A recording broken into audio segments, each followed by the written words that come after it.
පහුගිය 9 වෙනිදා පැවැත්වුණු Apple event එකෙන් පස්සේ Apple සමාගමේ කොටස් මිල සැලකිය යුතු මට්ටමකින් පහළ වැටුණා. ඒකට ලොකුම හේතුව උනේ මේ වතාවේ iPhone 17 lineup එකේ ඒ තරම් ලොකු තාක්ෂණික දියුණුවක් නැතිකම. මේ lineup එකේ A19 chip එකක් වැඩි දියුණු කරපු කැමරා සහ වැඩි දියුණු කරපු ceramic shield 2 වගේ දේවල් තිබුණාට මේ වෙනකොට තාක්ෂණික ලෝකයේ මේවා ඒ තරම්ම ලොකු වෙනස්කම් විදිහට දකින්නේ නැහැ. ඒ වගේම ගොඩක් අය බලාපොරොත්තු වුණ Apple Intelligence එතකොට Apple Siri වගේ දේවල් වල වැඩි දියුණු කිරීම මේ වතාවේදී අපිට දකින්න ලැබුණෙත් නැහැ.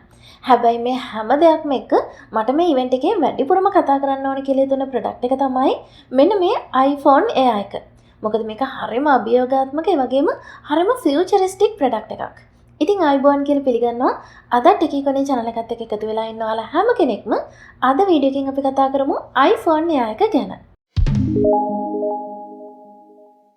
මුලින්ම මතක් කරන්න ඕන මම දැක්කා ගොඩක් අය මේක iPhone 17 Air කියලා හඳුන්වනවා. හැබැයි මේ ප්‍රොඩක්ට් එකේ ඔෆිෂියල් නම iPhone Air මිසක් 17 Air නෙවෙයි. මම හිතන්නේ මේ පටලවීම වෙන්නේ ගොඩක් දුරට iPhone 17 lineup එකත් එක්කම මේ ෆෝන් එකත් announce කරපු නිසා වෙන්න ඕන. හරි, ඒ කතාව ඉවරයි. අපි දැන් හැරෙමු ෆෝන් එක පැත්තට. මේ ෆෝන් එකේ ඝනකම මිලිමීටර 5.64යි. ඉතින් මේ තමයි iPhone ඉතිහාසයේ මේ දක්වා නිර්මාණය කරපු සිහින්ම iPhone එක. මේ ස්මාර්ට්ෆෝන් නිෂ්පාදන සමාගම් අතර තියෙන සිහින්ම ස්මාර්ට්ෆෝන් එක හදන තරඟේ අද ඊයක පටන් ගත්ත එකක් නන් නෙමෙයි.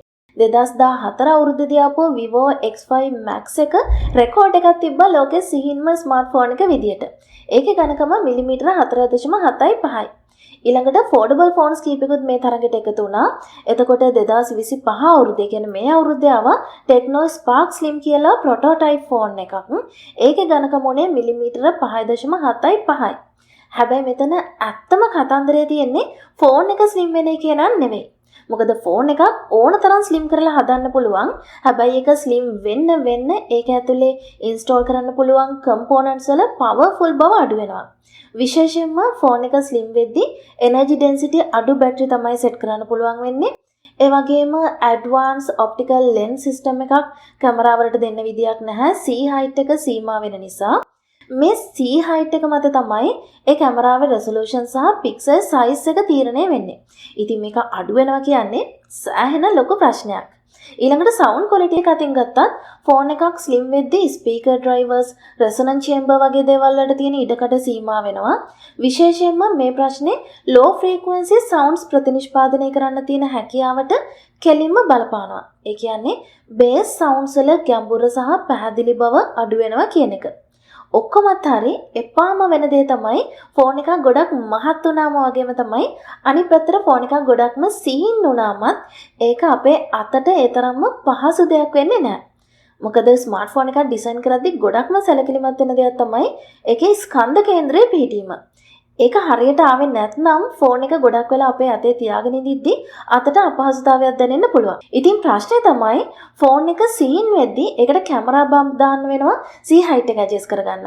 එතකොට ඒකට හරියන විදියට ඉන්ටර්නල් කම්පෝනන්ට්ස් ටික බැලන්ස් කරගන්න බැරි වුණොත් ඒකෙන් ෆෝන් එකේ ස්කන්ධ කේන්ද්‍රය අසමාන විදියට ඒ කියන්නේ අන්බැලන්ස් විදියට තමයි පිහිටන්නේ. එතකොට ෆෝන් එක ගොඩක් වෙලා අපේ අතේ තියාගෙන ඉඳිද්දී අපිට අර කැමරා බම්ප් එකක් නැති ෆෝන් එකකට වඩා අපහසුතාවයක් දැනෙන්න පුළුවන්. අනිත් ප්‍රශ්නේ තමයි ගොඩක්ම ස්ලිම් ෆෝන් එකක් ඇතුලේ තියෙන ඉන්ටර්නල් කම්පෝනන්ට්ස් සෑහෙන පැක් වෙලා තියෙන්නේ. ඒ නිසා ප්‍රොසෙසර් එකෙන් එන හීට් එක විසිරලා යන්න ඇතුලේ ඉඩ මදි. ඉතින් හරිම ලේසියෙන් තර්මල් ත්‍රොට්ලින් වෙන්න පුළුවන්. ඒ වගේම පොඩි ෂොක් එකක් වුණත් ඉන්ටර්නල් කම්පෝනන්ට්ස් වලට හානි වෙන්න පුළුවන් නිසා සිහින් ෆෝන් එකක කල් පැවැත්මත් ගොඩක් අඩුයි. මේ ඔක්කොම එකට බැලන්ස් කරගන්න පුළුවන් වෙනවා නම් එතන තමයි ජයග්‍රහණය තියෙන්නේ. එහෙම නැතුව ෆෝන් එකක් සයිඩ් එකෙන් බැලුවම කොච්චර සිහින්ද කියන කාරණාව මත විතරක් ස්මාර්ට්ෆෝන් එකකට මේ තරඟේ දිනන්න පුළුවන් කමක් නැහැ. ඉතින් අපි බලමු Apple සමාගම කොයිතරම් දුරට සාර්ථකව මේ ප්‍රශ්න ටික විසඳගෙන තියෙනවද කියලා. මුලින්ම අපි ඩිසයින් එක සහ බිල්ඩ් ක්වොලිටි ගැන කතා කරමු. මේ ෆෝන් එකේ රාමුව හදලා තියෙන්නේ grade 5 polished titanium වලින්. titanium කියන්නේ හරිම සහල්ලු, ශක්තිමත් සහ corrosion වලට ඔරොත්තු දෙන ලෝහයක්. මේවා වාණය වලට වඩා සහල්ලුයි. ඒ වගේම ගොඩක් ඇලුමිනියම් මිශ්‍ර ලෝහ වලට වඩා ශක්තිමත්. ඉතින් මේ ටයිටේනියම් වලින් ලොකු උදව්වක් ලැබෙනවා ෆෝන් එකේ බර අඩු කරගන්න සහ ඉහළ උෂ්ණත්වයන්ට ඔරොත්තු දෙන්න. එතකොට ෆෝන් එකේ ඩිස්ප්ලේ එක ඉරිතැලීම් වලින් හීරින් වලින් ආරක්ෂා කරන්නේ මේ වතාවේ යාලා හඳුන්වලා දුන්න වැඩි දියුණු කරපු සෙරමික් ෂීල්ඩ් 2 එකකින්. සෙරමික් ෂීල්ඩ් කියන්නේ Apple සමාගම කෝණිල්ලත් එක්ක එකතු වෙලා හදපු ග්ලාස් සෙරමික් මැටීරියල් එකට දාපු නම. මේ වෙන තාක්කල් සෙරමික් මැටීරියල්ස් පාවිච්චි කරේ ඩිස්ප්ලේ ප්‍රොටෙක්ෂන් එකක් විදියට විතරයි. ෆෝන් එකේ බෑක් එකට පාවිච්චි කරේ නැහැ. මොකද සෙරමික් ද්‍රව්‍ය වල තාප සන්නායකතාවය අඩු නිසා ඒකෙන් ෆෝන් එකේ තාපය ෆෝන් එක ඇතුළෙම හිර කරගන්නවා. අනිත් එක තමයි මේ සෙරමික් ෂීල්ඩ් එක නිසා Wi-Fi සිග්නල්ස් දුර්වල වෙනවා. හැබැයි මේ සැරේ පළවෙනි වතාවට Apple සමාගම iPhone 17 Pro, Pro Max සහ iPhone Air වල බෑක් එකටත් ceramic shields වලින් protection එකක් දීලා තියෙනවා. ඒකෙන් ෆෝන් එකේ කල්පවත්ම සැලකිය යුතු මට්ටමකින් වැඩි කරගන්න වගේම ෆෝන් එකේ සැහැල්ලු බව ආරක්ෂා කරගන්නත් මේ වතාවේදී Apple සමාගමට පුළුවන් වෙලා තියෙනවා. හැබැයි දැන් ප්‍රශ්නේ තමයි එතකොට දැන් මේ ceramic shield එකෙන් ෆෝන් එකට heating issue එකයි signal ප්‍රශ්නේ එන්නේ නැද්ද කියන එක. එනවා. හැබැයි වෙන ක්‍රමවලින් Apple සමාගම මේ ප්‍රශ්නේ විසඳගෙන තියෙන්නේ. Apple AI එකේ heating issue එකක් නොවෙන්න ලොකුම support එක ලැබෙන්නේ iOS 26 එකේ තියෙන intelligent power management feature එකෙන් සහ වැඩි කාර්යක්ෂමතාවයක් එක්කෙන A19 Pro chip එකෙන්. intelligent power management feature එකට පුළුවන් ෆෝන් එකේ බැටරි එකට හරි chip එකට හරි වැඩි power එකක් යොදවෙන වෙලාවල් ස්වයංක්‍රීයවම අඳුරගෙන ඒවා පාලනය කරන්න. ඒකෙන් ෆෝන් එකේ උෂ්ණත්වය ඉහළ යන එක නවතිනවා. එතකොට A19 Pro chip එක ඩිසයින් කරලා තියෙන්නේ බොහොම අඩු power එකකින් වැඩි වැඩ කොටසක් කරගන්න පුළුවන් විදියට. ඒ නිසා මේකෙන් පිටවෙන තාප ප්‍රමාණයත් ගොඩක් අඩුයි. A19 Pro chip එකට අමතරව iPhone Air එක දැනට තියෙන ඉහළම ස්ටෑන්ඩඩ්ස් වෙන Wi-Fi 7, Bluetooth 6 සහ 5G support කරන තවත් අලුත් chips දෙකක් එනවා. පළවෙනි එක තමයි Apple සමාගම විසින්ම නිර්මාණය කරපු C1X කියන cellular modem එක. එයාලා කියන විදිහට මේ C1X modem එක කලින් තිබුණ C1 modem එකට වඩා දෙගුණයක් වේගවත්. ඒ වගේම ඊට වඩා 130කින් අඩු power එකක් තමයි මේ chip එකට වැය වෙන්නේ. හැබැයි C1X modem එකේ පොඩි විශේෂත්වයක් තියෙනවා. ඒ තමයි මේක millimeter wave 5G support කරන්නේ නැති නිසා ලොකු ස්පීඩ් එකක් ඕන වෙන්නේ නැති සාමාන්‍ය වෙලාවලදී ගොඩක්ම කාර්යක්ෂම වෙනවා. එතකොට Wi-Fi 7, Bluetooth 6, Apple Thread වගේ wireless networking වලට Apple සමාගම විසින්ම නිර්මාණය කරපු N1 networking chip එකත් මේ වතාවේ iPhone lineup එකේ තියෙනවා. මේකට පුළුවන් ceramic shield එක නිසා ඇතිවෙන signal ප්‍රශ්න අඩු කරලා හොඳ internet speed එකක් දෙන්න. ඉතින් මේ තාක්ෂණික විසඳුම් එක්ක මේ වතාවේ iPhone 17 Pro, Pro Max සහ Air models වල තියෙන ceramic shield එකට පුළුවන් වෙනවා කලින් lineups වල phones වලට වඩා සීරීම් වලින් 4 ගුණයක විතර ආරක්ෂාවක් දෙන්න. හැබැයි මේ බෑක් එකට පාවිච්චි කරලා තියෙන්නේ ඩිස්ප්ලේ එකට දාලා තියෙන ceramic shield 2 එක නෙවෙයි. 2 කියන්නේ වැඩි දියුණු කරපු අලුත් version එක. ඒක තියෙන්නේ ඩිස්ප්ලේ එකට විතරයි. බෑක් එකේ තියෙන්නේ ceramic shield පරණ ටෙක්නොලොජි එක. ඊළඟට අපි කතා කරමු iPhone Air වල power strength එක ගැන. කොච්චර සිහින් වුණත් iPhone Air එකේ තියෙන්නේ iPhone 17 Pro එකට එන A19 Pro chip එකමයි. හැබැයි GPU cost ගාන අඩුයි. iPhone 17 Pro එකේ GPU cost 6ක් තියෙනවා. මේකේ තියෙන්නේ 5යි. මේ වෙනස නිසා iPhone Air එකේ GPU performance 17 Pro එකට වඩා අඩුයි. හැබැයි මේක එදිනෙදා භාවිතයේදී ඒ තරම් ලොකුවට දැනෙන වෙනසක් නන් නෙවෙයි. GPU cost මේ විදිහට අඩු කරලා තියෙන්නේ chip එකෙන් එන heat එක අඩු කරන්න ඕන නිසා. කොහොම වුණත් A19 Pro chip එකේ තියෙන වැඩි දියුණු කරපු neural engine එක නිසා අපිට iPhone Air එකේදීත් 4K videos edit කරන්න, එතකොට AAA mobile games play කරන්න වගේ සෑහෙන බර වැඩ කොටසක් කරගන්න පුළුවන් වෙනවා.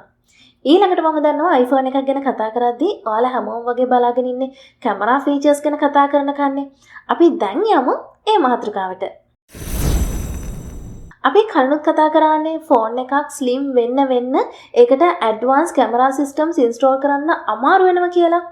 ඉතින් iPhone Air වල තියෙන්නේ මෙගාපික්සල් 48ක ෆියුෂන් ලෙන්ස් එකක් තියෙන තනි බෑක් කැම් එකක් විතරයි.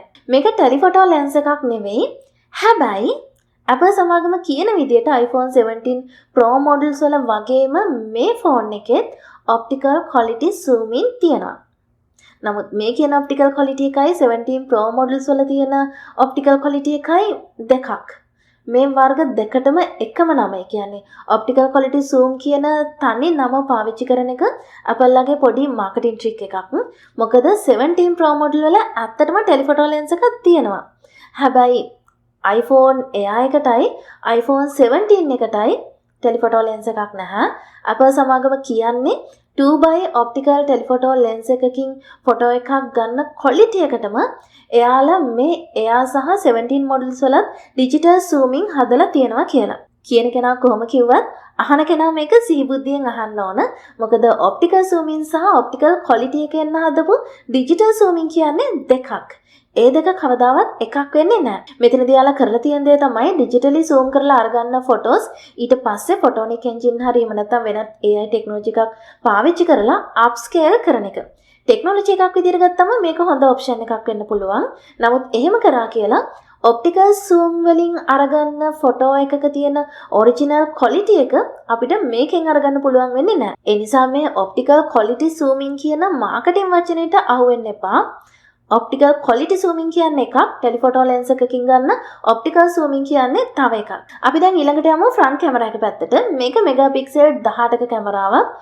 Pro එකේ වගේම square sensor කැමරා එකක් තමයි මේ AI එකෙත් එන්නේ. ඉතින් මේකේ තියෙන අලුත්ම center stage feature එක නිසා අපිට video call එකක් ගනිද්දී එහෙම නැත්නම් video එකක් record කරද්දී phone එක අපේ අතින් එහෙ මෙහෙ වුණත් අපිව හරියටම frame එක මැද තියාගන්න මේ front cam එකට පුළුවන්කම ලැබෙනවා.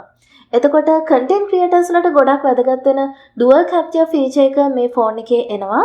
හැබැයි camera features බලාගෙන නම් මේ phone එක අරගන්න හිතන්න එපා. මොකද අපි දෙයක් සල්ලි දීලා අරගනිද්දී price to performance ratio එක බලලා තමයි ඒක අරගන්න ඕන.